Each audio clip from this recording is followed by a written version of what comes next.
Hey, welcome to Dudes Can Cook. I put this channel together to hopefully teach you guys how to cook that don't know how to cook. It's pretty basic, real simple. You're not going to be a chef when you're done, but you're going to cook a great meal for your friends, your family, and maybe you will become a chef after this. You'll want to go further into it and dive deeper into it. But I guarantee you, if you watch this show and you follow some of my recipes, if nothing else comes out of it, you're going to be proud of what comes out of what you did when you cooked.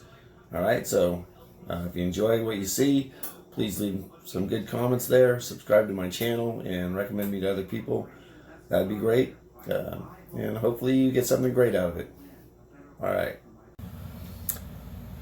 Hey guys, well, if you end up watching this video, it means because I posted it, because it's going to be my first time making this, but I grew up eating hush puppies. It's a southern dish if you've never heard of it, and they're basically like a corn flour dough with onion and spices inside of it. I'm going to do a real basic one. There's lots of things you can do. Add cayenne pepper, or add jalapeno, or lots of other things. This is your basic one.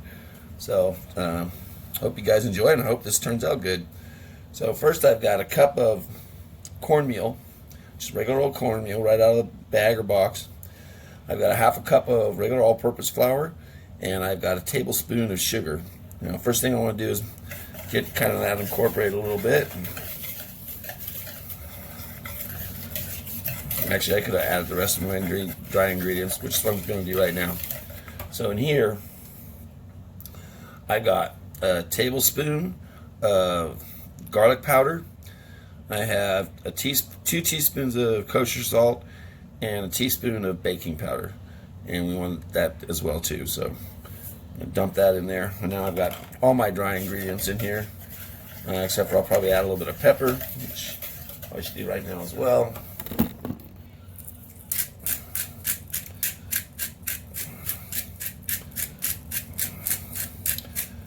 And I prefer fresh ground pepper. And that's probably good enough. Incorporate all that, and then we're going to add our wet ingredients, which is going to be buttermilk, green onion, scallion, chives, whatever you want to call it, however you're told what it's called, and 1 beaten egg. Okay, that's pretty incorporated right there. So first thing we're going to do is add some buttermilk to it. Probably about a cup, but you kind of want to see how the consistency of your batter is going to be. So they want you to have a pretty tight batter. So I'll start off with a little bit, and then probably add a little more as I go along. Now I'll get that whisk to the side and use a spoon from here. I'm definitely going to need more than that. Alright, a little more buttermilk.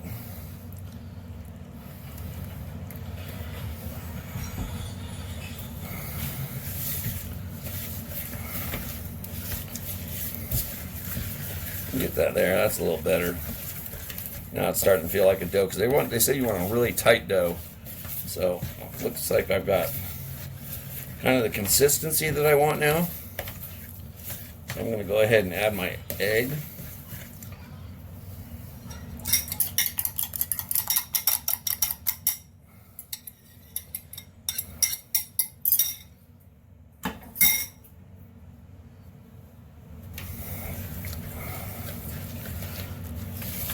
Yeah, I'm glad I didn't add any more buttermilk than that, because it's probably where I want it right there.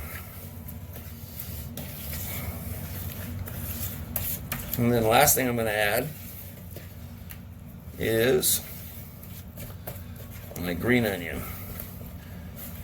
You notice a lot of times I make pauses in between filming, but I didn't really have to with this because it's so fast and easy to make that I can pretty much do everything in one take and hopefully not bore the hell out of you. I'll add a little bit more of that. Well, we will take a pause in a sec because I'm waiting for my fryer to get up to temperature.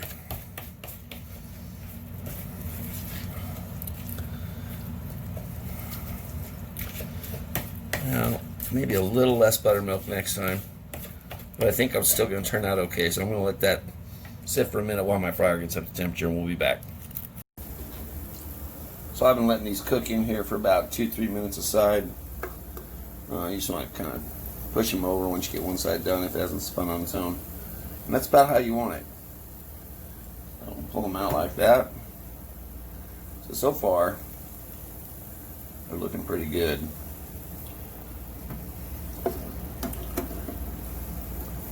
And I'll show you in a second how I get them in here.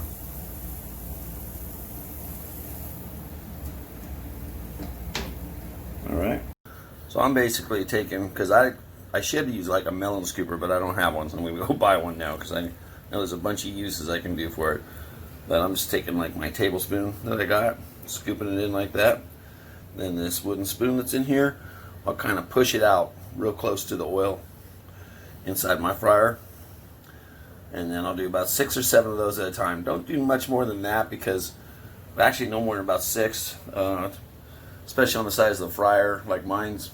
More than 6, you're going to start cooling down the oil, and then you're going to get funky frying on it. So keep it in small batches. I'll come back when we're going to taste them. And there we have it, guys. Homemade hush puppies. Great with catfish, fish and chips, shrimp and grits, all sorts of meals. Kind of like a little cornbread ball. Look at that. Give her a taste here, see what she tastes like. Oh, really hot. Oh yeah, nice crunch to it.